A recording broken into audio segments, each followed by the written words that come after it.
Good morning from Panhandle Outdoors, America's only daily outdoor TV show. Your source for fishing, hunting, and information for folks who enjoy the great outdoors. Now sit back, relax. It's Panhandle Outdoors. Good morning, folks. Welcome to Panhandle Outdoors. I'm Winston Chester. Glad you're on this Friday morning, June the 30th. We're wrapping up the month of June. It's been an interesting month, and we'll talk about it during our fishing report. Let's get started with the weather brought to us by Gulf Coast Air Conditioning, Drew Pollard, and a hard-working crew. They're working hard now because it's been so hot. We're looking at a high today of 93, and boy, what's amazing, if it feels like temperature, I looked the other day, here locally in Panama City, it felt like 111 degrees, and up around Mariana somewhere, it's like 114, so it is hot, so do be careful out there. Our water temperature at the end of the pier is actually 84. It went up 2 degrees this week also, so it's warming up. July's here. River reading brought to us by Panama City Coca-Cola. Interesting enough, the Apalachicola, it leveled off, and it's going to start dropping out by the weekend, so you're going to have a little bit of falling water on the Apalachicola. The Choctawhatchee at Caryville, it's reading right now 6.5, and it's got a steady drop. The Apalachicola is still reading around 11 foot right now, though. So both rivers are still fairly high, but the Choctawhatchee is getting right, okay? Take a look at our fishing game times right now brought to us by Blue Water Outriggers. We're looking at 8:58 to 10:58 this morning, and tonight 9:27 to 11:27. And our tide chart brought to us by Kent Forest Lawn. Strong tides, the high tide is going to be 7:09 this morning, and the low tide is 6:43, right almost 12-hour difference right there. Good strong tide. The wind, again, is single figures coming in the south at about 9. I'll take a break. We'll be right back.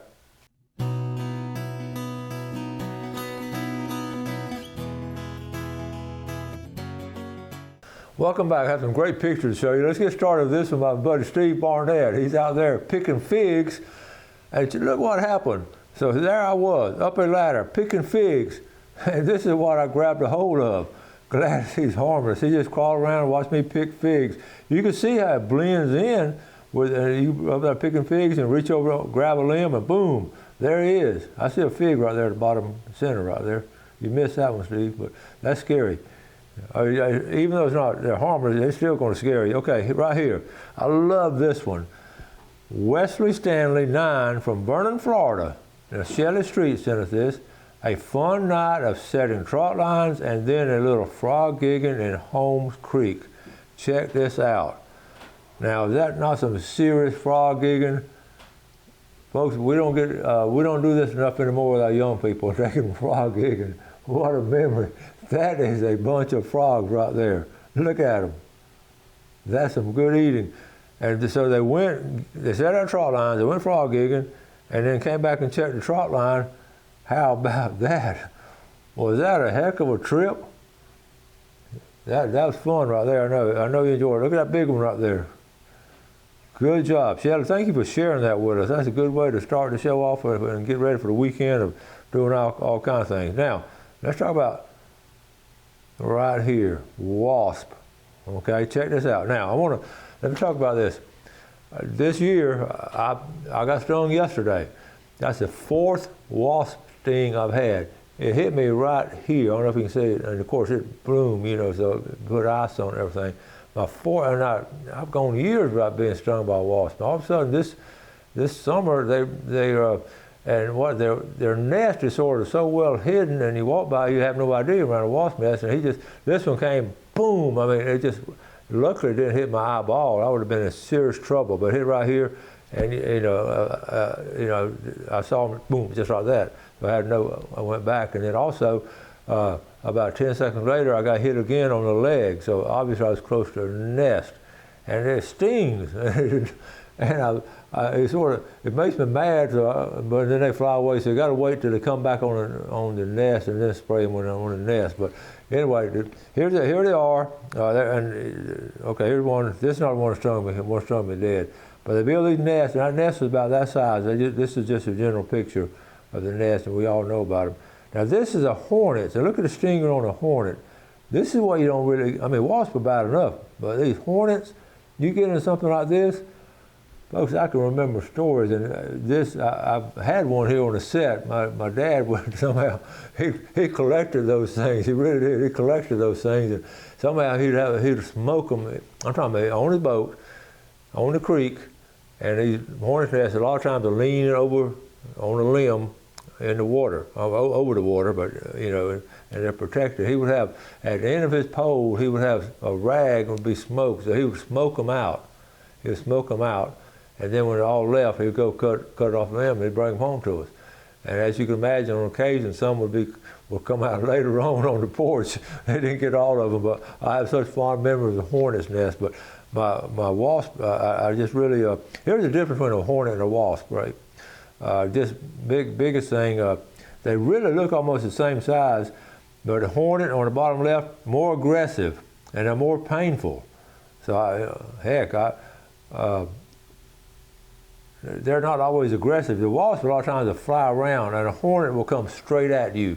And you know what I'm talking about. If you've been out in the woods and all, the hornet just zzz, and then they got 10,000 of their buddies behind them coming at you. I've heard so many stories from old timers, and you can document many stories about a hornet's sting and all that. So it's a big deal. So be careful. Like I said, this is my fourth one. I got stung twice on my shoulder, boom and boom, and it's not fun. So.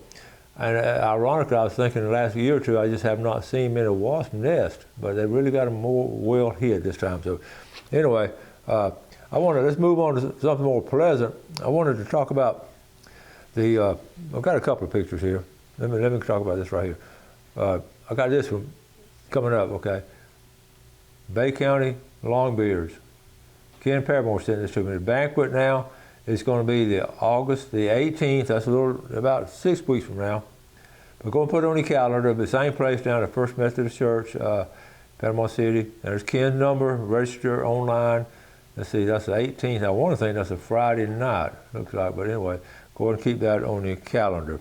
All right, let's go ahead and let's take a quick break and we'll be right back.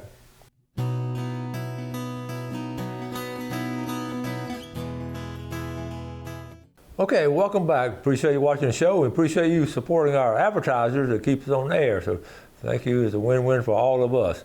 Let's take a look now. I had a situation where I was talking about surf fishing the other day. Someone asked me about what's the best surf rod.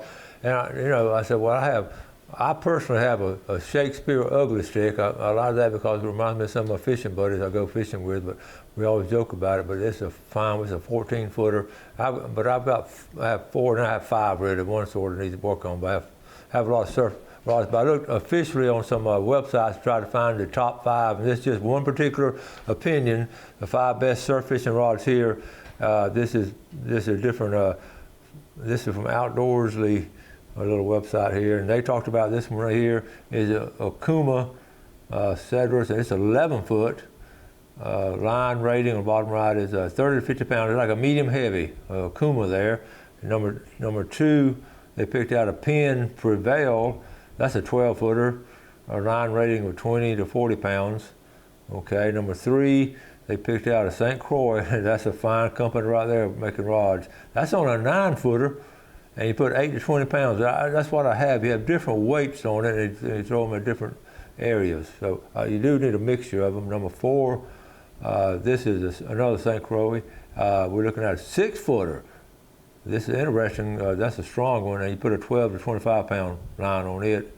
And the last one is a Best Action Cast King, 8 foot, right at 9 foot, 12 to 25 pounds. So anyway, it's interesting. Most of the weights on those, like 12, 25 pounds. That one heavy duty, you can put 40 pounds on it. Best thing fishing around here, we talk about the pompano and whiting, but you do hook up with some nice redfish on occasion, and also some sharks if you have a wire leader and all. So be aware of those things there when you pick out a surf rod. I'd be glad if you want to call and talk to them about it. I also want to talk about yesterday. We mentioned this right here yesterday. This is Bay County Sheriff's Office talking about the aftermath of a deadly weekend. Talking about even being a good swimmer, you're no match for the rip current. And here, the picture worth 1,000 words. You can see this is a real photo of the currents, and you can see right here in the middle of the screen. You see the pier and see that deep spot right there. We talked about it yesterday, but they took some aerial photographs from our sheriff department, and they're all the way down. and it's just really unusual this year. I don't want to overplay this and talk about it so much, but I do want, even when the sheriff's office comes out and talks about it, it's a big deal. Okay, now I want to talk about this, different things that we do. I mentioned this yesterday. I want to talk about this is a buoy system in St. Joe Bay. Okay, so seagrass buoy system. This is so important, more important than ever. Top right-hand corner. Let's go from north to south. Fresnel's Marina. We used to say we'd go in from there, but folks, they got it closed off to the public, and only the campers there can come out. Okay, so you have access. Let's go to the bottom here. We have access at a kayak launch in the bottom left-hand corner. But even if you're coming in from different places like the state park, I'm gonna put Black's Island right here in the middle. That's Black's Island. And see, we've got scalloping season coming up August the 16th. Now see these channels, they've got a situation now, they have a situation where the markers are pretty prevalent. At one time they were not. And what the big thing to me about these grass beds, right back in here, just tons of grass. I mean, that's all solid grass in the middle right there, in the lower right-hand corner. You want to try to avoid those. I cannot emphasize enough, and I'm going to try to get, like I said, an expert here talking about the grass in our bay systems. And I was reading the other day where this guy had been down vacation. He had a rental boat, and he was trying to fish in East Bay, but he said he kept running aground and had trouble getting through the grass beds. What he was doing, he was just cutting up the grass beds all along. He was asking people, where's a good place to go fishing, because I keep hitting these grass beds with my motor. And that's a problem we're facing. In St. Joe Bay, St. Andrew Bay, and Choctawhatchee Bay, we have a plethora of so many rental boats out there. And I'm not picking on anybody, but it's just a fact that these folks are, if I was coming in from out of town, I'd probably rent a boat too. But these folks are getting out there, and they don't understand about the markers and the grass beds, and they're just running. They're going to just be running back and forth. Behind Shell Island, you can see the scars where all the boats have hit. We talked about this before, but it's going to slowly destroy our grass beds, which will slowly destroy our bay system. So I just wanted to pass that on. And like I say, St. Joe Bay now, there used to be no rentals in St. Joe Bay as far as boats, and now there are a lot more and a lot more to come. They've got it set up where people can come in, and during scallop season, they want to run out there and get some scallops. So just be aware of it, and try to, just let people know about it. Don't run through the grass beds. It's a big deal. I know it sounds minor to a lot of y'all, but it's a big deal on grass beds, and we've got to protect it. Let's move on. We've got July 4th coming up. Now, on Monday's show, we're going to have the U.S. Forestry Service, or Florida Forestry Service. Mike Mathis and Elise Maples will be coming in talking about the mitigation process you go through, and they have bought them. They have not bought it, but the Forest Service have bought a big old machine that just churns things up, and just it's going to be amazing looking at that. I'm going to see if they'll let me drive it, but that'll be the show on Friday, on Monday's show, and then Tuesday will be the July 4th show. We'll be fishing in the legendary. It'll be a repeat of one of our early trips on the Florida Queen, and that'll be on there. So that's a legendary boat, and I'd love for you to do it. But on July 4th, great day to cook out. Personally, a lot of barbecue going on, and that's what Jeff's going to be doing. And we'll be doing a big shrimp boil with our crew. We'll have about, 20-something people, I reckon. But send me some pictures. I know cooking out is making a big resurgence. Seems like even a lot more people are doing it. And we used to do a lot of it, and then it sort of died out for some reason. Now everybody's back doing it. So especially on these holiday occasions. So if you get a chance, send me some pictures of some of your secret recipes, or have your table decorated. Gail and Wendy and all of them, they put July 4th and flags all over the place. And it's a big deal to us, and just a wonderful day we'll get to spend. And also, some of y'all will be at the July 4th parade. I'm going to try to make the Lynn Haven July 4th parade. So if you're there, wave at me and say, good morning, Panhandle Outdoors. So we'll hope to see some of y'all July 4th. Now, I've got some other things. I don't have time to get through it. If you have questions on surf rods, though, give me a call. Let's add some names before we draw. Okay. Al Garza, saw him the other day. Been a long-time viewer up in Lynn Haven. Al Garza, good talking to you, and enjoyed seeing you. Okay, now from Bluntstown, Randy Harrell, and also Marlene Young from Bluntstown, two of our loyal viewers up there in Calhoun County. So here we go. And next week, we're going to try to get away some more tackle. We got to get rid of this tackle from We've All Wiggler Bait and Tackle. All right, here we go. The $20 gift certificate from Panama City, W.C. Harlow. W.C. Remember, he was on the show with him, a big turkey hunter. He came on the show. So, W.C., you can buy some shrimp. By the way, Friday morning, I'm going to be picking up, let's see, actually today, I'll be picking up about 15 pounds of shrimp for our shrimp boil. Okay, the big red snapper is going to be from DeSoto, Georgia, A.J. Acock. A.J., get in touch with me. Let me know when you're going to be down here, and I'll call Clay and tell him that you won on this June the 30th, okay? All right, let's take our final break, get set up for our Friday fishing forecast.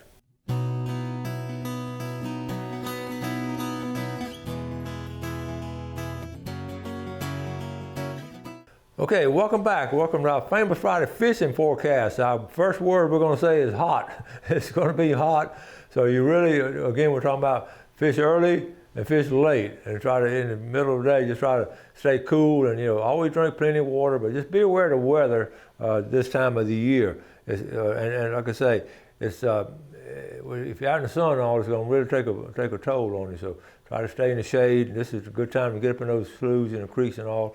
And well, we're talking about freshwater right now. You saw the picture of frog gigging and setting out trot lines. I have such fond memories of setting out trot lines and bush hooks. The bush hook is a single hook. A trot line, has a lot multi hooks on it, and we try to put that across. And you've seen some video I've done with Bill Allen and Bill Shields, and we do that over there in right down there below Howard Creek. But now I grew up. We actually did it. Let me show you where we actually did it before. This is Lake Talquin right here. That's where the lake we sort of grew up fishing, but we'd fish down here around Telosia, Blue Creek, all that area there. Anyway, right, I mean, there's part of it. So we'd set up trot lines here, and we just had some special places, and that's really, we're isolated, and it's just great memories. And back then we used Catawba worms, and they're hard to find now. I've got some trees ordered, and I'm gonna try to buy some enough trees I can pass out to some of y'all, but we'll see about that. Also, I never did get any word on anybody had any Catawba, so I don't know if we'd have very many or not. So anyway, let's move on. Trot line, bush hooks, trot line. Also wrote down the bass is gonna be good in the ponds and the lakes. July is good bass fishing, but especially in these ponds and lakes, it's really good. The bass fishermen, again, they're gonna be in a situation where they're gonna be hot too. The brim, the feeder creeks, I was talking to some friends the other day, the feeder creeks are really good. Up in the sloughs and all, the feeder creeks, brim fishing is going to be excellent. And also your freshwater ponds, the sandhill pond is going to be good off these docks around all these houses. So freshwater is going to be good. Carabel River, I wrote it down. Carabel River, we have some nice redbreast brim coming out of it. Go to saltwater. First thing I wrote down again, if you remember the picture I showed from the bridge fishing off of the East Point Bridge. Bridge fishing is a good way to do it this year. Now, what people are doing, having umbrellas, setting up these big picnic umbrellas, getting under those, and being able to stay out there during the middle of the day. And some people I've seen even with portable, battery-powered fans. And that's the ticket right there. So you got shade and a little bit of a breeze. Because what you want to do now, I haven't talked about this enough on the tidal flow, the bridge fishing, you want that tide to be moving strong. And either way it's moving, you've got to fish. If this is a piling here and the tide is moving this way, in this direction here, you want to fish here because that's where the bait is going. If it's flowing this way, you want to fish on this side. So that's something bridge fishermen learned a long time ago. If you have a heavy weight, drop straight down by it and try to fish right close to the bottom. And the sheephead will be doing good there too. Let's start off in St. Joe Bay, since I just mentioned St. Joe Bay. Again, the town beach area, this is a great wade fishing from this whole, you can park beside the road and you can actually go wade fishing all out in here. Excellent place. This state park is open. You can go up in here and go do some surf fishing, and it's going to be a situation where the tide The tidal flow, I've looked at it for July 4th week. It's going to be strong tides all throughout our area, so we have good strong tides, so that's going to be good. Don't forget the intercoastal waterway, or the ditch as the locals call it, the ditch all throughout our viewing area, all the way across, has spots that has excellent fishing. I cannot emphasize that enough. If you really need, people always, where do you need to go? You need to go out looking for them, and just, I'm not going to tell you exactly where to go. I can tell you the general areas to go. Anywhere you see like trees, where a tree stump has been, any kind of hanging, a lot of times these trees are falling over, just look for structure. How many times we use this word structure? And offshore, in the ponds, and on the river. The fish are going to be around structure. And also the water flow itself. We'll look at this area right in here. White City, all through the White City area. White City, you can actually go fishing in White City and catch fish off the dock right there. You can actually fish. But then going to Wimico, I haven't had many reports from Wimico lately. It'll be interesting. I'm gonna go down there this weekend. Hope to. Wimico just a great fishing area, and those creeks going into it is a great area to fish. Lake Wimico. Also wrote down croakers and all are good to eat. They're catching. You saw them catching off the bridge there in East Point. Croakers are really good to eat. If you catch a bunch of them, they're just like eating brim. So be aware of that. Got to start wrapping it up. Best bet would be really, if I was going to fish this July 4th, which I do not fish on holidays, I would try to hit the intercoastal. I think there'd be less crowd there and better chance. There's some places you can bank fish on the intercoastal too. So we're going to wrap up for the week. We had a good week, and I appreciate the viewership. Got some good shows coming up next week and some good guests coming on. So y'all tune in on with Monday with our special guest. You have a great weekend. Stay cool. Enjoy our beautiful outdoors, and let's take care of it. And God bless. Thanks for watching America's only daily outdoor TV show, Panhandle Outdoors with Winston Chester, featuring hunting, fishing, and other activities and information to help you enjoy the great outdoors. Join us next time for Panhandle Outdoors.